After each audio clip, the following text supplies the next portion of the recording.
Napakaganda talaga nitong 10 piso na ating nabili sa halagang 2,000 pesos mga ka-altcoin buyer. Baka po meron din kayong mga ganitong klaseng 10 piso. Unawain niyo pong maigi ang video.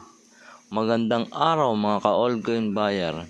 At heto na naman po ang ating nabili ngayong araw. Ito po ay ang 10 piso na hard to find at rare na year 2007 at year 2009. Yun po ang mga taon na aking hinahanap.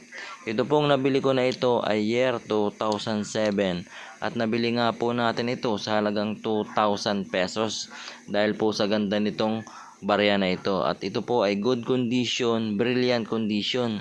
Kaya po makikita nyo po nakalagay pa po sa nakalagay pa sa coin purse. Kaya po kung makakita po kayo ng mga 10 peso na year 2007 o year 2009 ay mag-message po kayo sa ating FB page altcoin buyer at talaga naman pong bibiling ko sa inyo yan sa halagang 2,000 pesos mga ka-altcoin buyer.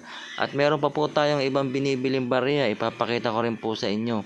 Ang patuloy po natin binibiling barya ay iso pong 5 peso coin na kagaya po nito. Ito pong kulay puti ay kulay dilaw na 5 peso coin.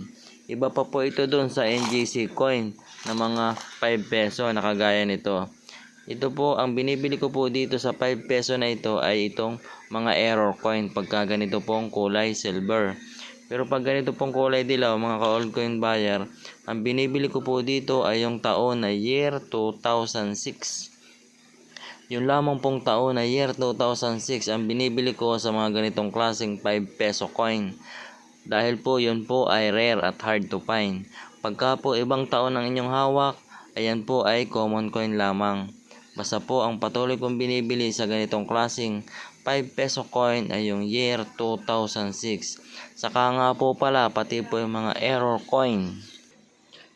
Kaya po kung makakita po kayo ng mga gantong klaseng 5 peso coin ay mag-message po kayo sa ating FB page altcoin buyer. Year 2006 lamang po.